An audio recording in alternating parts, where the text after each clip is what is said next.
Finance Department wants to ditch cheque-printed tag. NCDC calls on city residents to give to Kadovar Relief. And lay family displaced for a year after being evicted by NHC. This is National EMTV News with Meriba Tulo. A very good evening. Thank you for joining us. This is Tuesday's news. Finance Minister James Marape has announced the opening of government accounts for 2018. Minister Marape met with staff of the Finance Department this morning, outlining the department's priorities for the next 12 months. Among immediate priorities is moving away from being a cheque printing department to one that provides oversight on how the government's budget is being spent.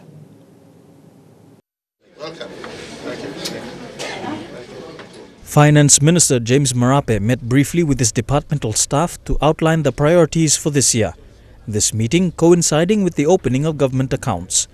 2018 will be an important year for the Finance Department as it reforms its functions with more focus on becoming an office with oversight functions in an effort to monitor how departments and agencies expand their budgetary allocations. We're now shifting away from Finance Department being printers of cheque here. We will also shift that planning and Treasury and Finance will not be printers of cheque in Wulupindi House or in the Treasury House. We will shift that function to all sectors and agencies in which the appropriations are made under budget. The sectors and agencies will be the one who will be printing checks, running the programs, and we at Finance, Planning and Treasury will just become the oversight managers at the macro level. You will now see us doing more oversight and monitoring. The finance inspections branch, the auditing branch is here. We will now carry out oversight in terms of checking the expenditure at agency level, provinces and districts. Whilst government accounts have opened, departments and agencies are required to submit their work plans to finance in order to access funding. They must get the work plan finished as early as possible. Based on the work plan, we will try our very best, not only honoring development budget component, but also the important recurrent components as early as January, February going forward. So we ask all departments to finish in the work plans for the first quarter. So for 2018, we will stick to what is in budget, no spending outside of budget, number one. Secondly, all expenditures of 2017 and beyond are totally redundant now. We don't expect to carry on, especially recurrent expenditures of 2017 into 2018. On a related note, Minister Marape has also announced a deadline for expenditure reports from 2017. This is to account for funding which had been allocated last year. This move, an effort to increase transparency and accountability within the public service. But for 2017, all departments and provincial governments, districts, as well as agencies of state are required to furnish in all the expenditure report by 31st of March 2018. Agency heads who fail to comply with simple financial reports, these are actions that is deemed as showing you are not capable of running your departments. By 31st of March, you must submit your report. You submit your report, you're qualified to receive further drawdown.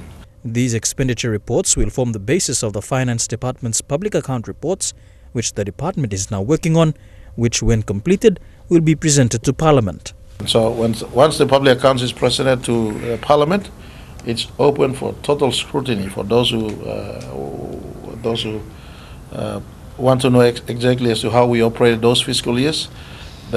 Right now, the documents that is open for public scrutiny expenditures for 2010 to 2014, and we make commitment that expenditures for 2015 and 2016 would be presented to Parliament this year as soon as we tidy the public accounts.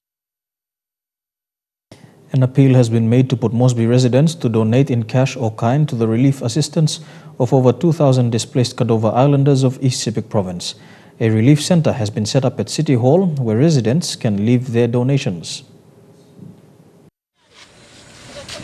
City Hall representatives say so far the response from the public has been good. However, they are appealing for more to come forward. You want them public outside, but my city now you stop them. Donation center, I'm stopping this here so you can come around here. Now come donate. They want something cash or kind. Anything where you'll assist, you come and assist. This is one of 2 appeal centers set up in the nation's capital. The main appeal center was opened last week at Murray Barracks. All backside looking some all bag now clothes now monkey stopping this here lem. All holy mall penna and a kind of something was him. Also was a sign blow start them come up in his. The City Call Center will be opened until Friday, and appeal trucks will also be stationed at all corners of the city to make it convenient for the public to donate. Maybe Lokero, and by stop long Rainbow, and by stop long Waigila Market, and all men or senders way. You can carry them all plastic or one or something waiting to contribute to them. Come out now, all slot men or senders was him. Keru bus stop. So the car you look is lot car is our same car, so you can put them all like something to you. Lo must be south Sababa Market, Kolo Manu, Koki Market, Kila Barracks. You go must be notice. I'm lo 9 mile market, runabout, cheque-printed, 6 mile, Unagi Oval, I'm all slal hab and I'm lava Maki Mosem senders long. Come na collect them all illegal contribution blue long. Yes, lo support them all people in ECB province. Meanwhile, for those wanting to assist in cash, you can make direct deposits into the Kadovar Island Disaster Relief account. All donations will be sent to Murray Barracks, where it will be loaded into containers to be shipped to Wewak next week.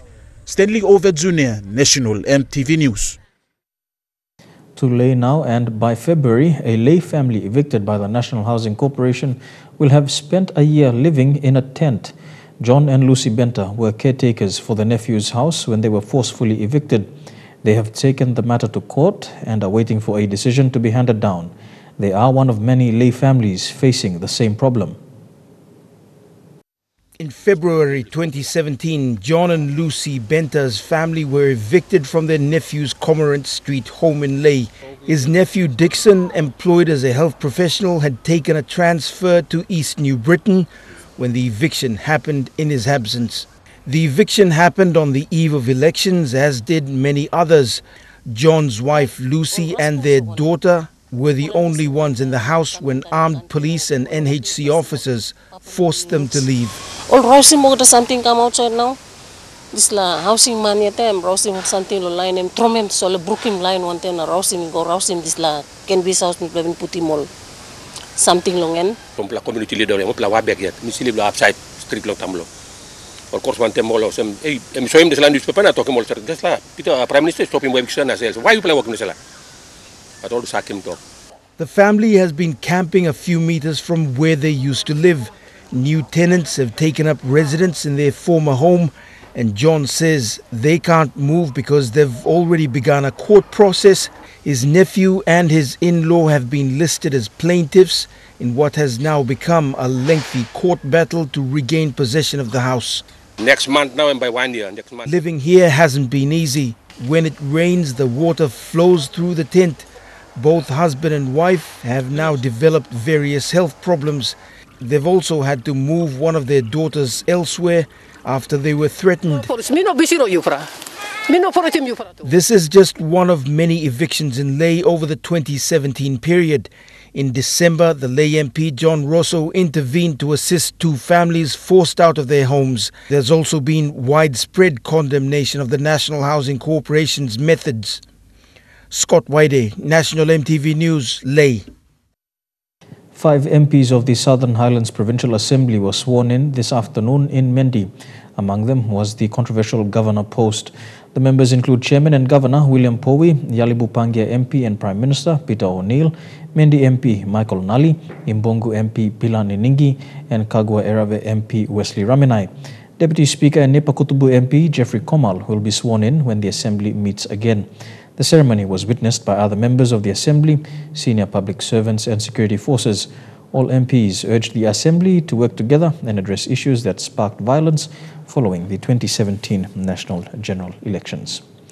You're watching National EMTV News. It's time for our first break, but don't go away. We'll have more when we return. Stay tuned.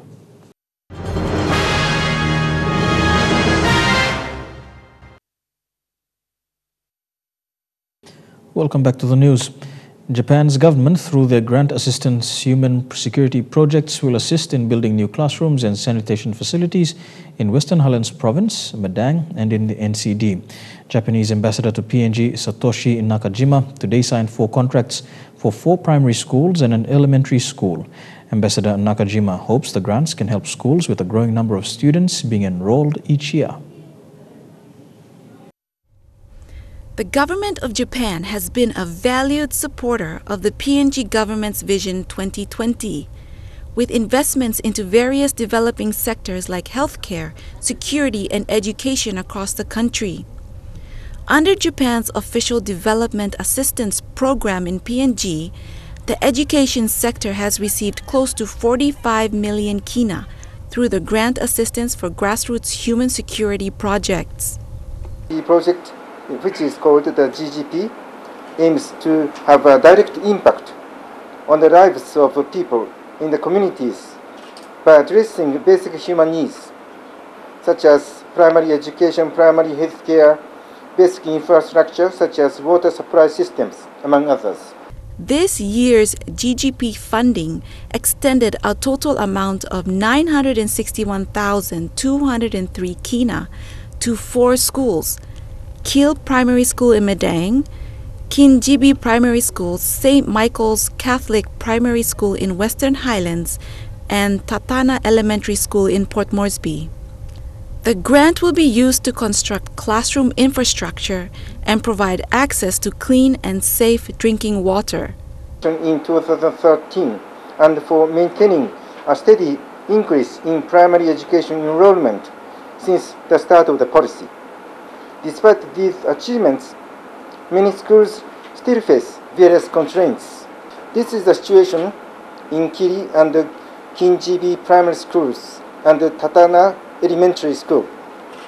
We are therefore very happy to help alleviate the situation by building new classrooms, staff rooms, and other school facilities. John Andakis, head teacher for St. Michael's, signed the grant contract amounting to 235,321 kina.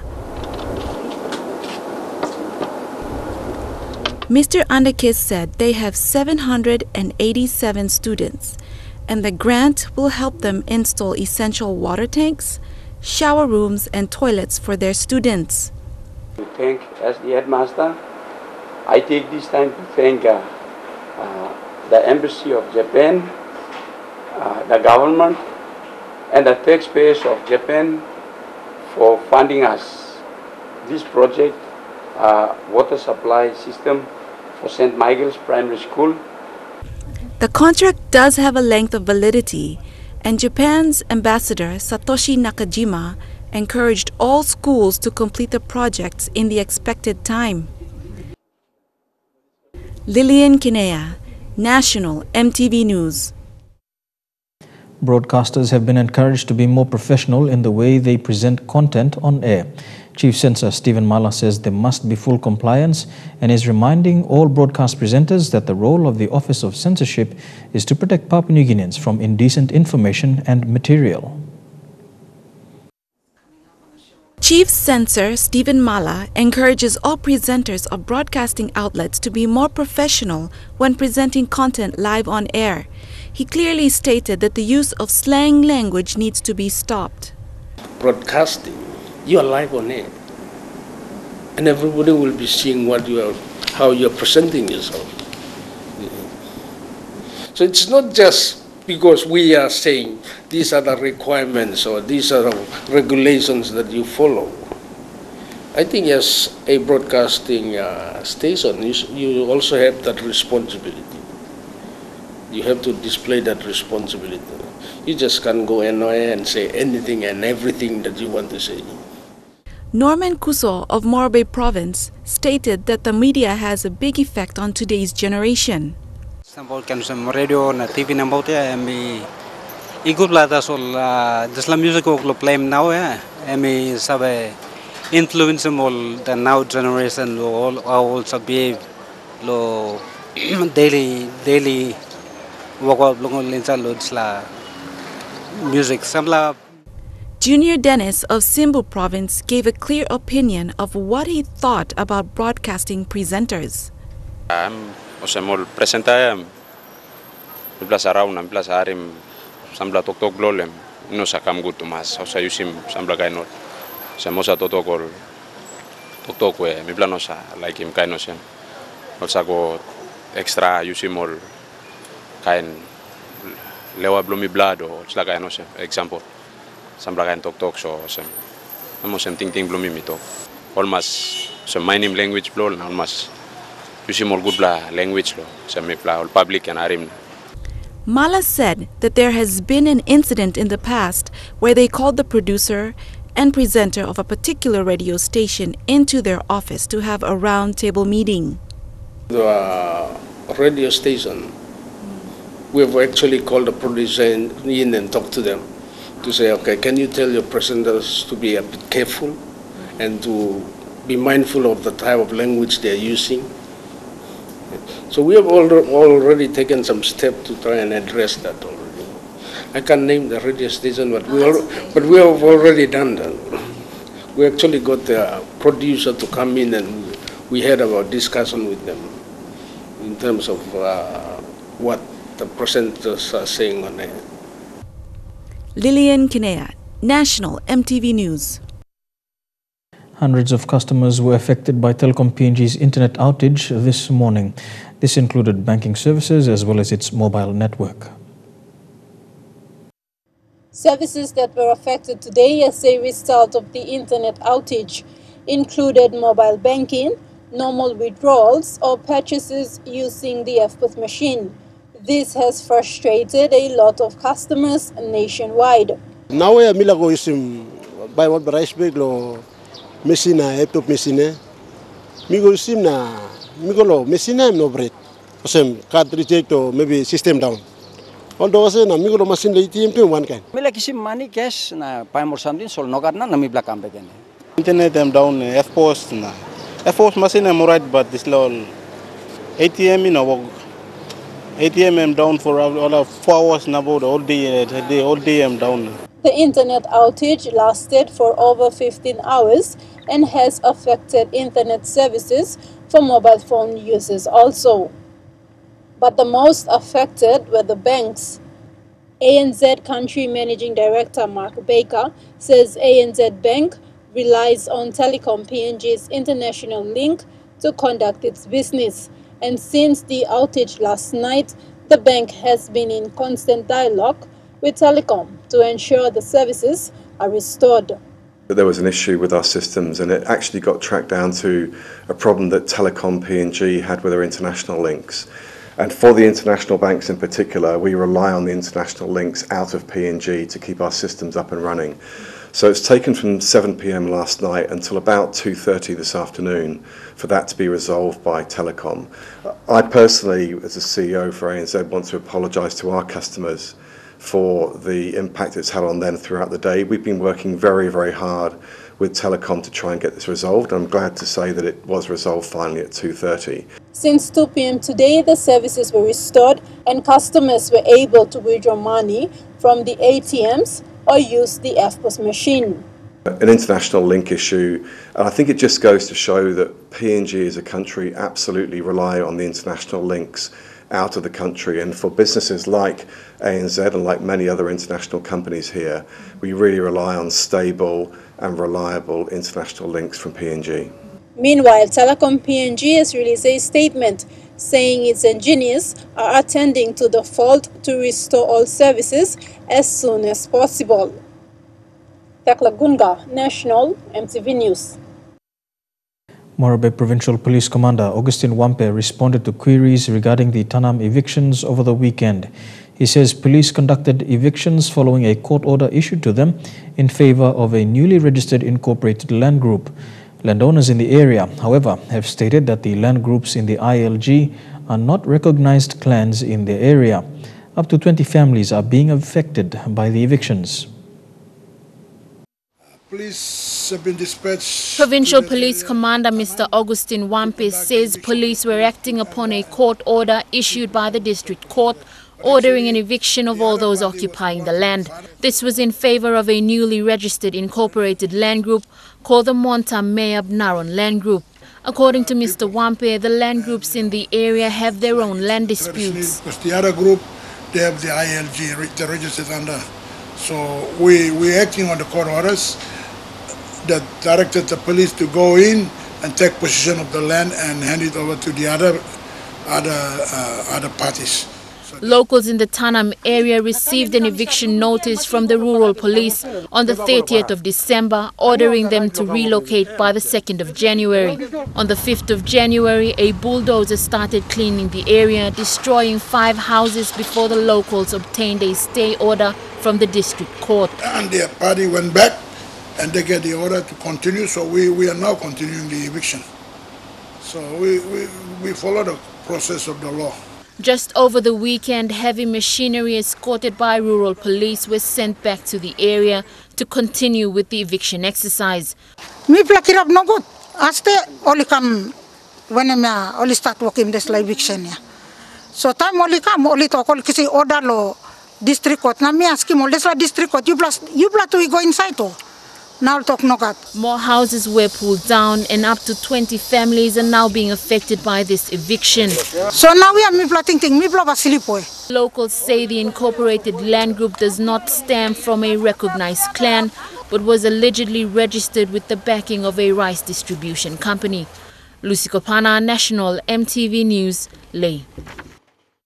A pair of twins and their parents are among a group of displaced people residing at the Morebek Governor's official residence in Leh. The mother of the twins, Lynn Rennie, said she gave birth to her twin sons at Leh's Engau Hospital in August last year, following clashes between 2 groups at the Sialum compound. The family has been living in tents for almost 2 years. Twin brothers Tidon and Rajowi were born on August 10, 2016 at Leh's Engau Hospital. They are now 5 months old. This shelter is home to the twins and their family. This is where they sleep, eat and are comforted during bad weather. The twins, their siblings and parents have been living in this tent for almost 2 years. Come stop lawyer, you say up to me plus stop, house me play no sleep lo good plap. Kind old baby, only no nap lo stop lo disla kind nap. All bike sick. So me pla Billy bossem go them stop one time me pla so me pla stop lo yeah. Tu pla baby blow me no sick. Tu pla em stop good. Body blow tu pla em look healthy. Tu pla stop. There are currently more than 200 settlers, including 45 children, camping here at Morebek Governor's official residence at Top Town in Leh. The population continues to grow as women continue to give birth. Pla osem bell na ting blow me and meet pili mosem dislap me stop em no right up blow me. So me like lo government em must look save lo me pla na movie me pla go back lo up blow me pla yet. Na by me pla go settle good sit down osem before me pla stop. The living conditions here at the State House are unsanitary. The settlers are still waiting for the provincial government to move them back to the original place of residence at Sialum compound. Earlier this month, Provincial Minister for Law and Order Kiwas Nayo said the provincial government, disaster office and Leh police plan to move them back to the original place of residence by March this year. Julie Badui Owa, National EMTV News, Leh. And now a look at the finance news. The kina closed unchanged at $0.3095 in the interbank market. At Bank South Pacific, your kina was buying $0.302, $0.3747 Australian dollars, €0.2417 euro and 32.97 Japanese yen. Looking at commodity prices at New York close, gold is trading higher, coffee and cocoa closed the day unchanged, copper closed the day higher. Crude oil is trading higher, palm oil closed the day lower, while copper closed the day higher. And on the stock markets, the Dow Jones closed unchanged, the ASX closed 29 points lower, and the All Ordinaries is down 27 points.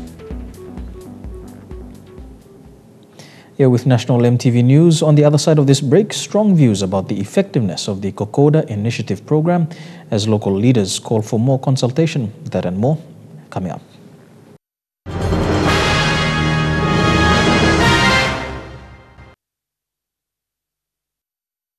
Welcome back to the news.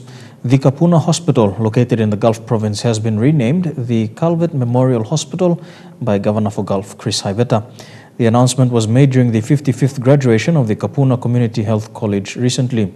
The governor's speech also touched upon other critical issues concerning the province, such as education reform, school fee assistance, petroleum hub facilities, and accreditation courses, which will be offered by new colleges, campuses set up in the region. Emphasis was laid on upgrading the Kapuna College for its facilities to cater for more training courses. To recognize and support church programs, 5% of the province's budget has been allocated to churches to support the health and education and other social services. The president of Koyari Local Level Government Council, David Ogi, says the Kokoda Track Initiative program should be transferred to the Kokoda Track Authority after KTA's review. He made this call, saying for years the program has been supported without proper consultation with local authorities, and services provided by the program are rarely accessed by many communities along the Kokoda Track corridor. Ogi says in the last 9 years, a total of 21 million kina has been lost. Thus, the Kokoda Initiative administration must be transferred to the Kokoda Track Authority because funding for the initiative by the PNG and Australian government in the recent past have not been felt on the ground.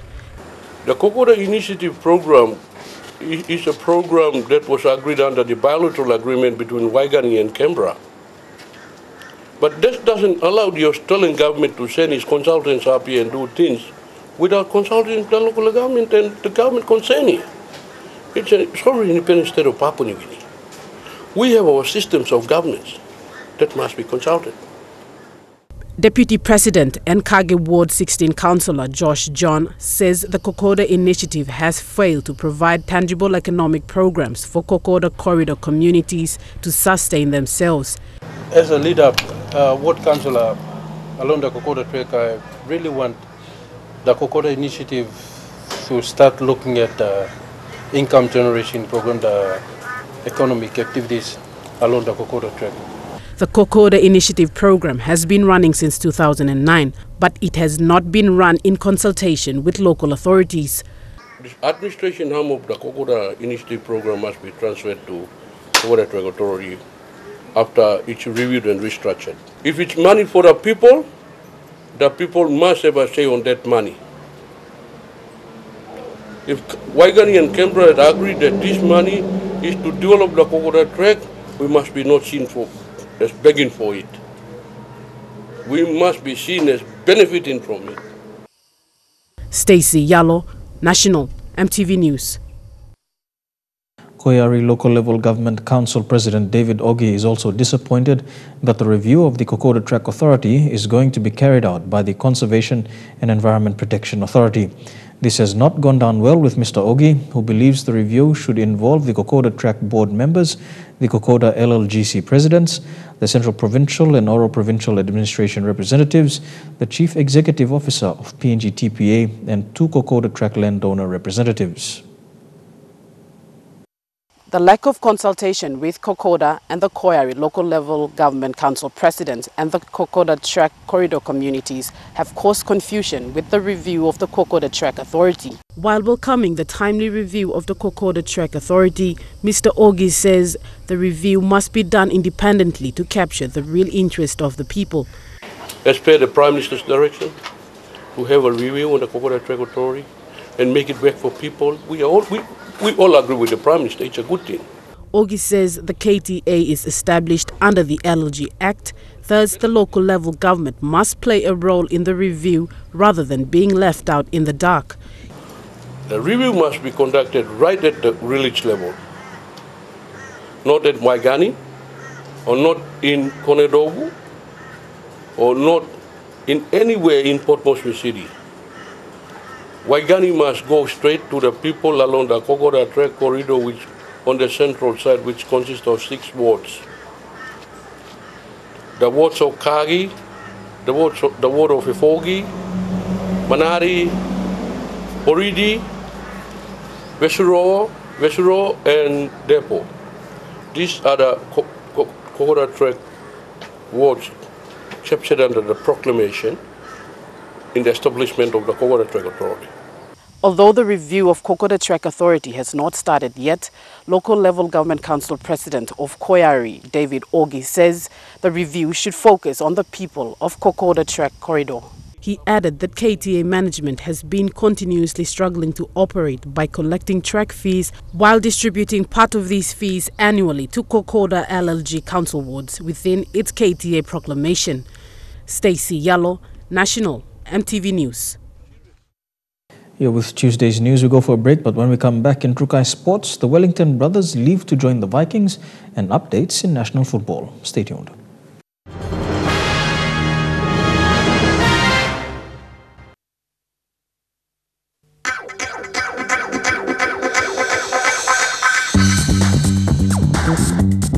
Trukai Sports.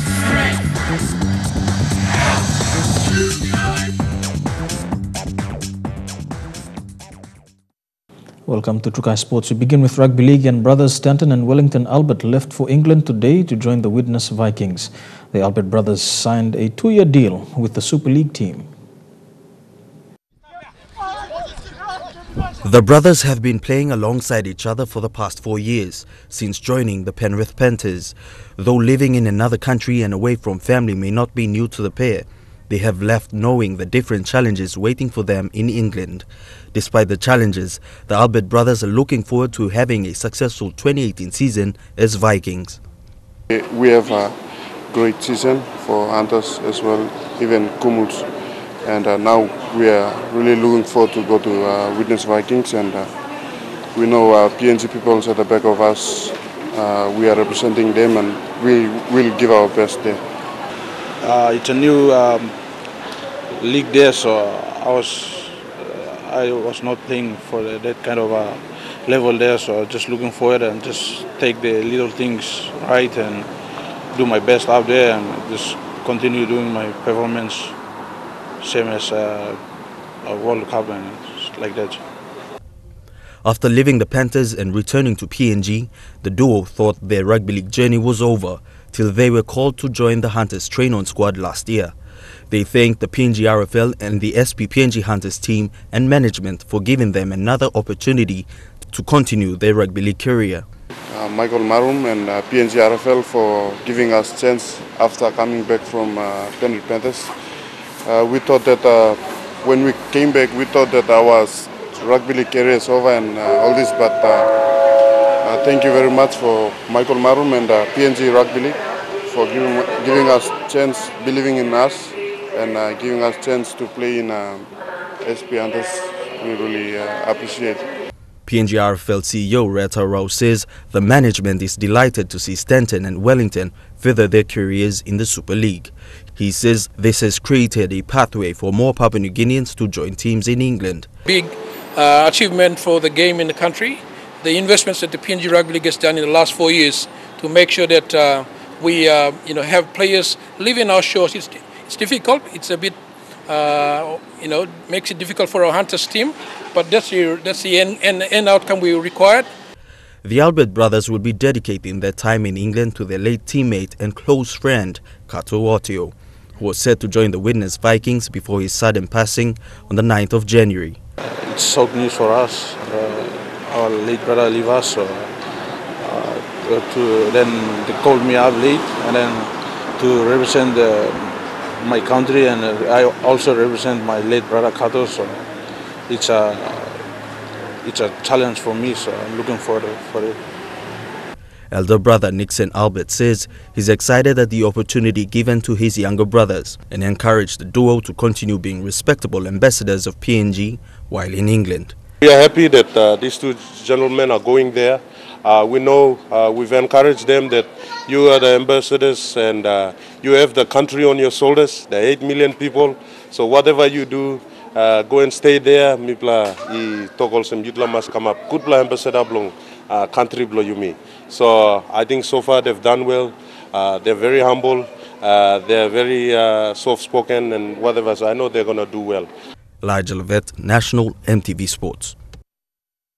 With the sudden passing of rugby league star Kato Otio, the Widnes Vikings have shown tremendous support over the past few weeks. PNG RFL CEO Reatao Rao thanked the club for their remarkable backing and is confident the PNG recruits, the Albert brothers, will be well taken care of while in England. Leading up to this day, we've seen an outflow of a goodwill gesture from Witness Vikings Club towards rugby league in the entirety in PNG, especially with late Kato's passing, and how they've reached out to our people here in PNG, and it just shows a club that is willing to accept our people and our players, and give the best support they can to our players in PNG. So that makes it easier for Wellington and Stanton as they land in England and join Witness. They know that there's a bigger family of rugby league in England through their club, Witness Vikings. The way they've gone about offering the support to late Kato and the family in Papua New Guinea, and especially rugby league in PNG, shows that these two are in good hands when they get into England. To football now, and PNG Football Association President David Chung wants the partnership with the Morobe Provincial Government to raise the standard of football in the province. This comes after a meeting with Morobe Governor Ginson Saunu in Lae prior to the National Soccer League kickoff. In the playing list, According to the PNG Football Association, Morobe Governor Ginson Saunu said the government is keen to establish a mutual agreement with the PNGFA focused on football development in the province. President Chung briefed the governor on the development progress offered by PNGFA, as well as the education center facilities in Lae. Chung also proposed to the governor for the provincial government to have its own facility built, with the understanding of Morobe as the home of soccer, and the increasing number of players with not enough venues for matches. Chung said having your own facilities is beneficial for both the provincial government and the players. Chung assured the Morobe governor that PNGFA will give its support by bringing international events to Lae, which will also be a boost for tourism in the province. Governor Saunu was pleased with Chung's proposal and said the plan is underway to set up a provincial sports authority, and once it is set up, he will ensure these proposals are fulfilled. Shane Soroya, National EMTV Sports. To athletics, and with the 2018 Gold Coast Commonwealth Games just around the corner, PNG athletes are eager to make the final selection. On the tracks, Theo Piniao and Adrian Monagi are upsetting the pace, backing up from the Mini Pacific Games in Vanuatu late last year. Both athletes continue to improve their timings, with Piniao setting a personal best time of 10.65 seconds in the 100 meters. Monagi also improved on her timing in the 100 and 400 meter in their most recent athletics competition in Brisbane, Australia. You're with Trukai Sports. We'll be back with more on the other side. Stay tuned.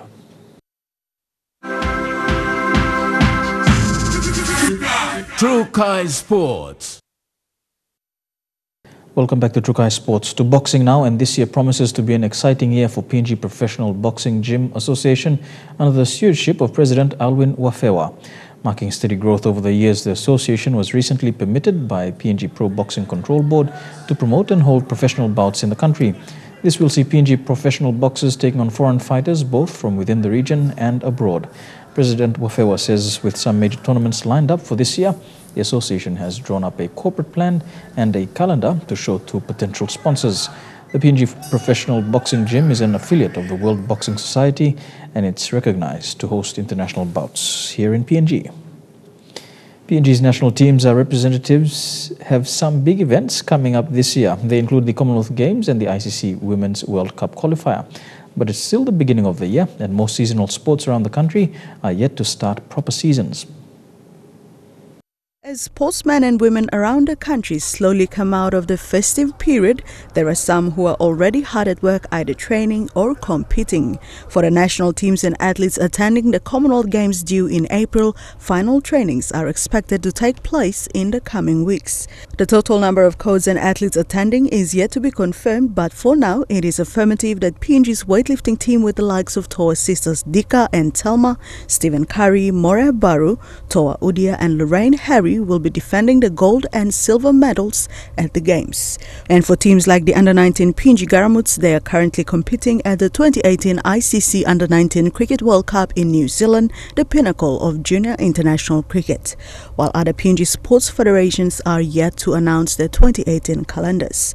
Meanwhile, most national and provincial competitions are expected to kickstart proper season towards the end of next month. For Port Moresby alone, the Bissini Sports Precinct and Cedron Guys has been quiet over the last 3 weeks. Softball was the only code on the grounds at Bissini over the weekend. Dinero Striker, National, EMTV Sports.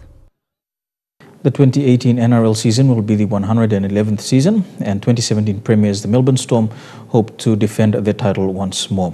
But for now, it's pre-season time for all 16 teams. For the Brisbane Broncos, they are expected to battle it with the Intra Super Cup 27 premiers and PNG's very own SP Hunters here in Port Moresby on the 24th of February. With the match date nearing, there are no clear indications at the moment whether the SP-PNG Hunters will be ready for the much-needed warm-up match against the Broncos now that they're still mourning the untimely passing of teammate and former Canberra Raider Kato Otio. Though it is already up on the NRL pre-season draw that the Hunters will face the Bronx here on home soil come the 24th of February. Initially, the NRL pre-season has always included Auckland Nines and the NRL All-Stars, but the 2017 Rugby League World Cup has reduced the duration of the pre-season, giving Hunters another chance to test themselves against some big names in NRL. Meanwhile, the pre-season trial will go on for the whole of next month, which will see the rest of 16 NRL teams go through a round of warm-up matches before proper season kicks off in March. For now, the SP-PNG Hunters will lay their teammate, late Kato Otio, to rest in Tatana village tomorrow, and it is yet to be confirmed if they will resume training leading up to the warm-up match against the Broncos. Dinero Striker, National, EMTV Sports. And that's it for Trukai Sports. We go for a break and be back with your weather details for the next 24 hours. Trukai Sports.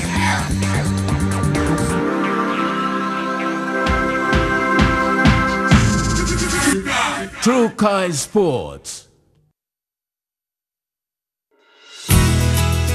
The weather details are proudly brought to you by Dulux Weather Shield. Worth doing with Dulux.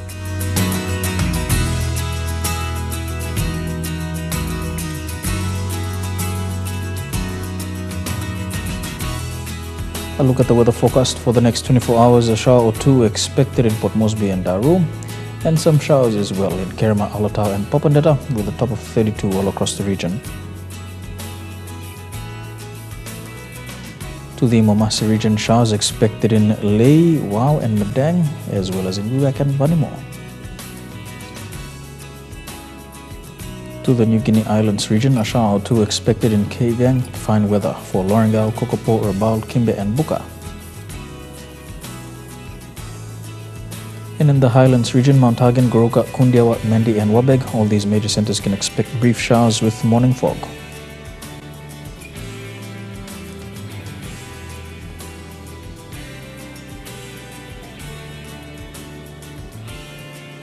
And a look at the forecast for small ships for the next 24 hours.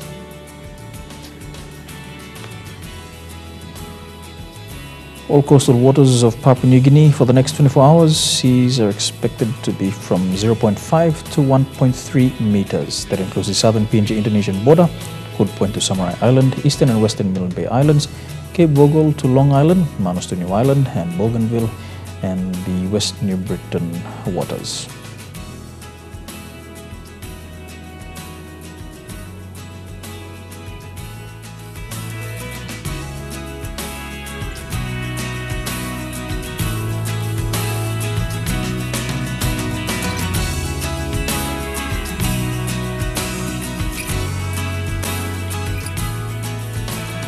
And a look at the ocean forecast for PNG areas. Coral Sea, sea slight with northwesterly winds at 10 to 15 knots.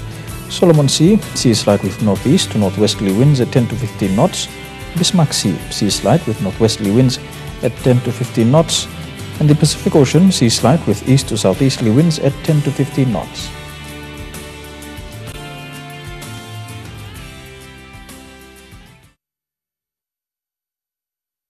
The weather details are proudly brought to you by Dulux Weather Shield. Worth doing with Dulux. And that's the news, sport and weather for today, Tuesday, the 16th of January 2018. On behalf of the MTV News team, pleasant viewing. Good night.